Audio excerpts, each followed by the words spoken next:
for the journal entry, levels of organization, we are talking about levels of biological organization. Okay, there's 3 papers that you need for that. So there's this one, and this one. If yours look a little bit different and have like the blanks filled in, that's because you transferred late into the class and you have it pre-filled in with notes, but this is the basic format of the papers.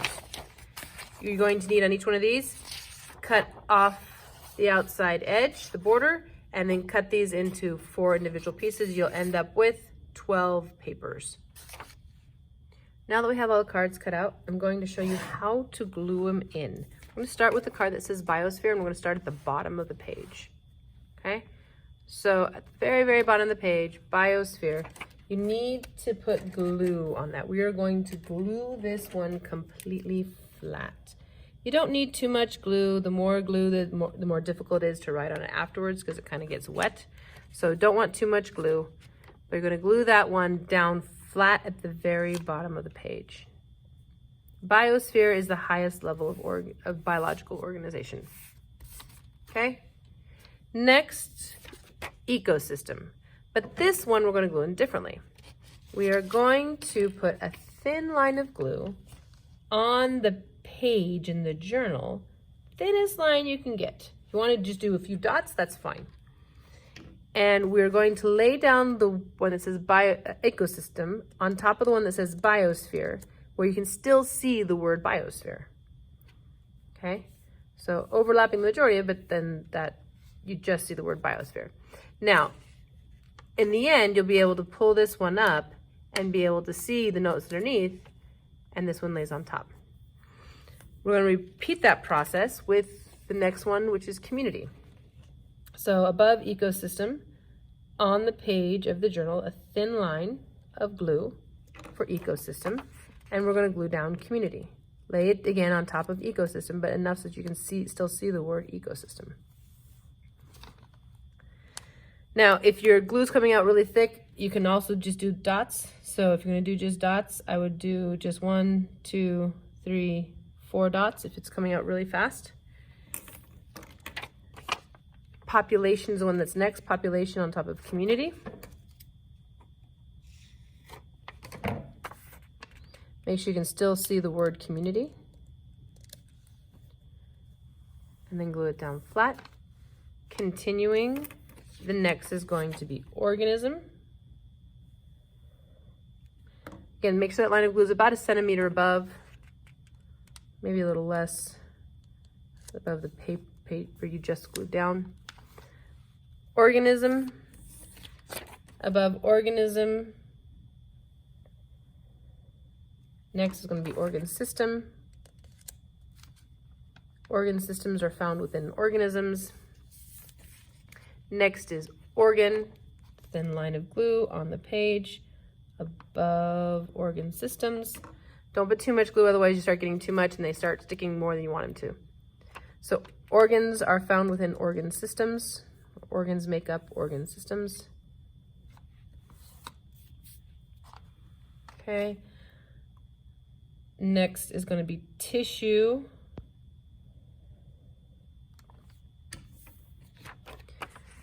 Organs are made up of layers of tissue. Different types of tissues. Next one after tissues is cells. Different types of tissues are made up of cells. Inside of cells, we will find the next level, which is organelle.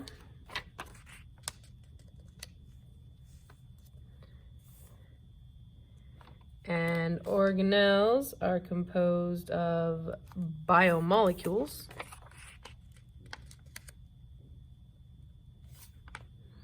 And biomolecules are made up of atoms. Biomolecules are made up of atoms. So do your best to make that all fit on one page. Okay, so levels of biological organization from smallest to greatest, okay? Atoms are the smallest unit of matter, all the way up to the biosphere, which is basically like the planet, okay? These are in order, and they get bigger and bigger and bigger as you go along. Atoms. They're itty bitty, tiny. It's almost impossible to even conceptualize how small they are. There are many different types of atoms, and that's what this is. The periodic table of the elements. What's so special about the periodic table of the elements? This is all of the elements that we know of. So all matter, everything that you can touch, is made of atoms. All living things, which are made of matter, are made up of specific atoms. 3 elements are found in all living things: carbon, hydrogen, and oxygen. Now, can you find those on the periodic table? Carbon, hydrogen, and oxygen. Here, at the very far left at the top, there's hydrogen, the H. H for hydrogen. Here, over to the right, top row, carbon. And skip one, and then next to it is oxygen. C for carbon, H for hydrogen, O for oxygen. All living things are made up of those 3 elements. There's 2 others that you get to learn for this class that are important and are also found in all living things, but they're not the most essential. We have nitrogen and phosphorus.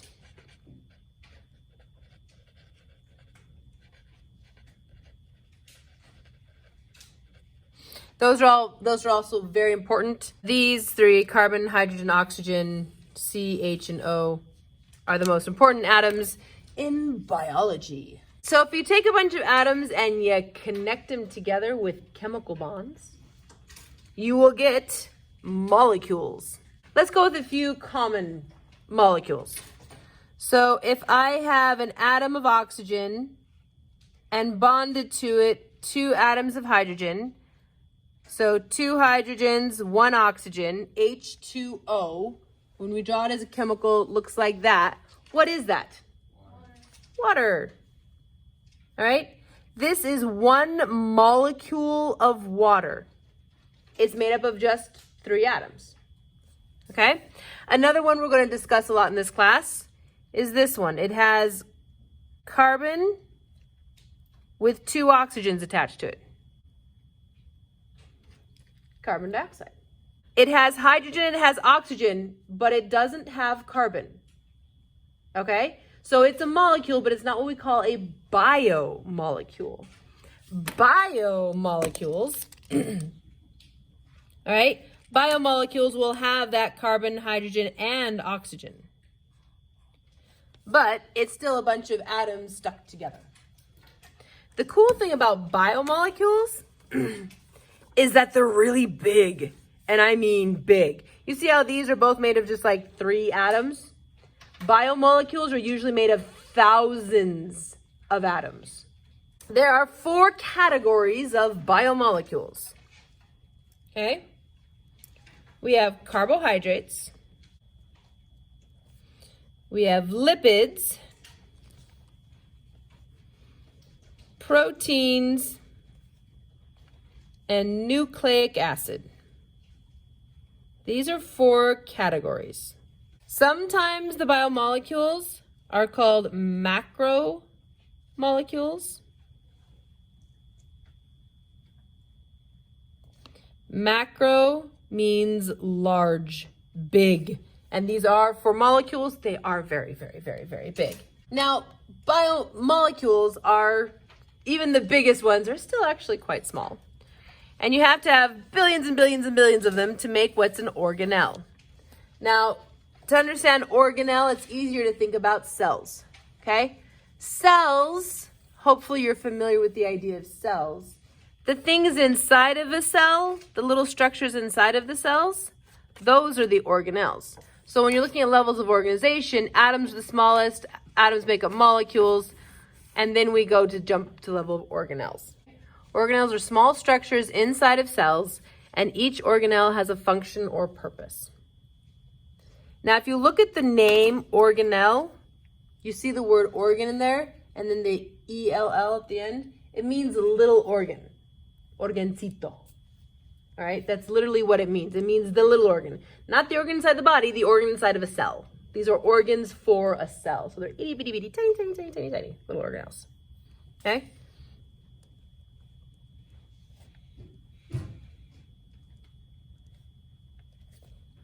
So the name literally means little organ. Now here are two examples of little organs, the organs of a cell. This one is called the mitochondria.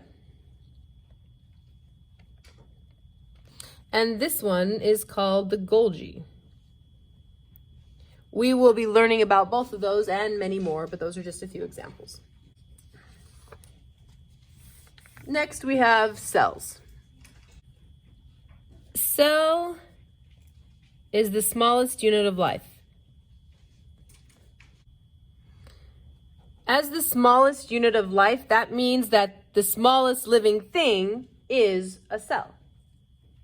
Okay? But that also tells us that all living things are made of cells.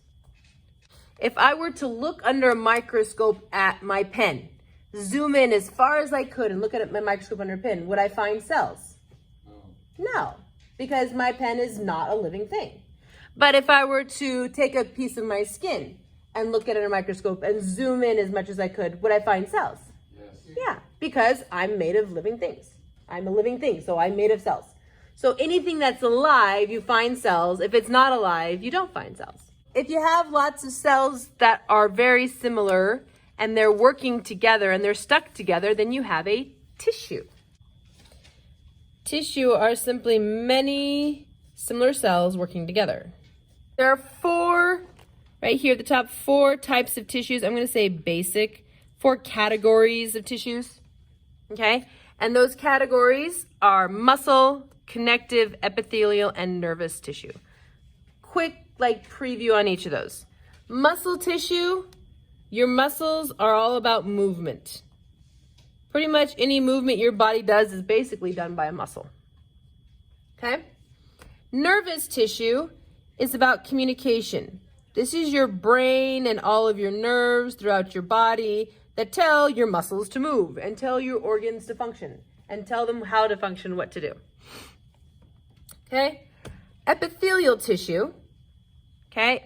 This epithelial tissue is found in all different parts of your body, and it's actually covering your entire body, your skin. Okay? So this is any sort of a covering. Whether it's inside or outside, if it's covering a surface, it's an epithelial tissue. Okay? Connective tissue. Okay? Connective tissue connects things. It holds it together. All right? It holds together organs. It holds together all sorts of things. If you cut open the human body, you will find that there are, every once in a while, you're like muscle, and you're like, there's this sticky thing in the, you have to pull, it's connective tissue. And then when you open up the inside, you have everything kind of held in place by this really big sheet of connective tissue, okay? There's a lot of connective tissue in your body holding it all together, okay? There's not a lot you have to know with tissues, just kind of know the 4 categories. We'll talk about muscle tissue a lot and nervous tissue in the systems in which they work. Epithelial and connective, understand the idea, but there's not a lot of detail more than what I've just taught you. That's all you really have to know on tissues. All right, layers and layers of tissues can create an organ. Okay, different types of tissues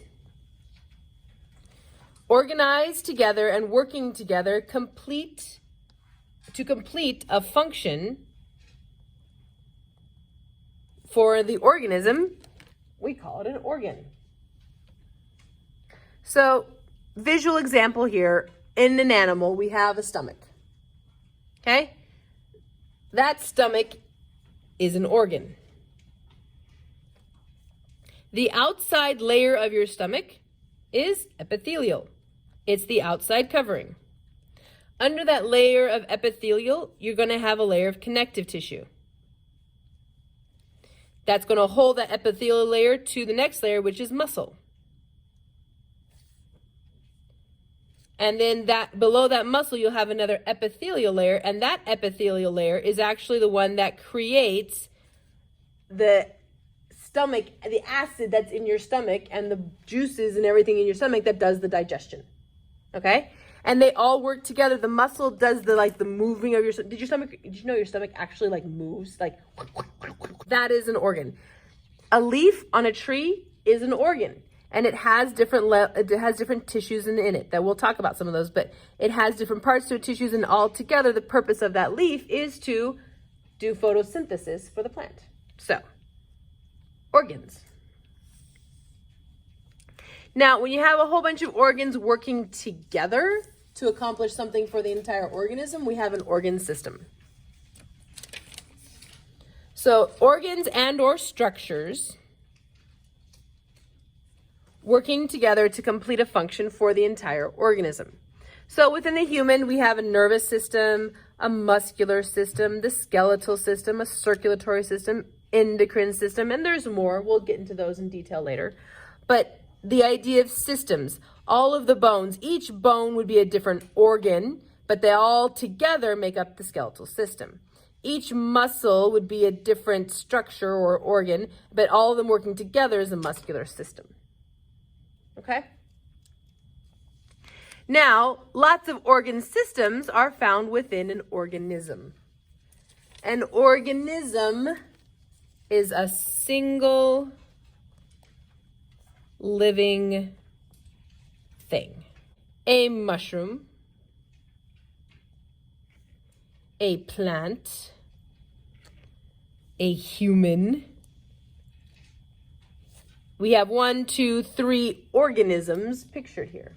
Next, we have population. Population is all of the organisms of the same species that live together in an area. So, wolves. When wolves live together, they work together, we call that a pack of wolves. That is a population. Here we have a hive of bees. All of those bees living together and working together, that is a population of bees, the hive. Here we have a herd of deer. Okay? All of the deer that live together in an area. Okay? That's population. So we have here 1, 2, 3 different populations. All the individual organisms within that population are all the same species. All of the organisms within that population are the same species. All of the organisms in that population are the same species. Now, the next level is community. Community is all of the populations living together. So basically, we're talking about all the living things. So when we hear about the community, you're thinking about the people in your city. Well, technically the community is not just the people, it's the dogs and the cats and the insects and the worms and the bacteria and every living thing, not just the people. Okay? So in this picture here, we have the trees, a living thing, it's a plant. The birds, the grass, the shrubs, the fungi, even the fungi are part of the community. The fish, the bacteria, the plankton, the protozoans, the algae, the insects, even the kangaroo, the fish. All of that, every living thing, plant, animal, bacteria, otherwise, those are all part of the community. The next level, ecosystem, looks similar, but now we have to add in the non-living stuff. Okay? So we have all of the living. What are some living things that we see in the picture? What's something that's alive? The bird. What else? The fish. the trees, the fungi, all right, the bacteria, the algae. Okay, those are all living things, non-living things. What are some things that are not alive that we see in the picture? The soil, rocks. What else? Something else that's not alive, but the living things need it to survive? The sunlight, very good. I'm going to put next to that the heat as well. What other thing do you see there that living things need to survive? Water, very good. Now what's something you can't see, but they still need it to survive? Air. Awesome, you guys get this. All right, so that air we can also say like atmosphere, okay? All of those things are non-living. The heat, you can also think of that as temperature. Air, you can think of atmosphere. All of those things are non-living, but are part of the ecosystem because the temperature and the sunlight and the water, these non-living things in the area are going to determine what living things can live there. Because if it's really cold and there's not any sunlight, not a lot of things are going to live there. Okay? So this will determine this. Together, that makes up the ecosystem. And then the last is biosphere. There is like one other layer in there called a biome. Sometimes they mention it, sometimes they don't. So if you have a whole bunch of ecosystems that are really similar all together, that makes up a biome. And all of the biomes combined make up the biosphere. Okay, so we have the atmosphere. The atmosphere, we're talking about the air we breathe. The hydrosphere. What does that prefix hydro mean? Means water. So the hydrosphere includes the oceans, the lakes, the rivers, etc.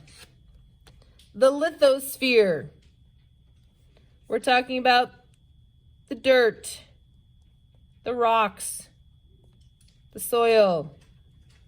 Okay? All of those things, if you have the right combination of atmosphere, hydrosphere, and lithosphere, there will be a biosphere. Okay?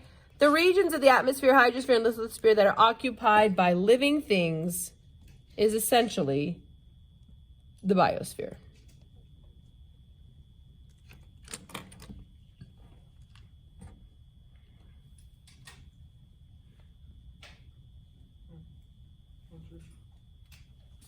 So we have here all of the levels of organization in order.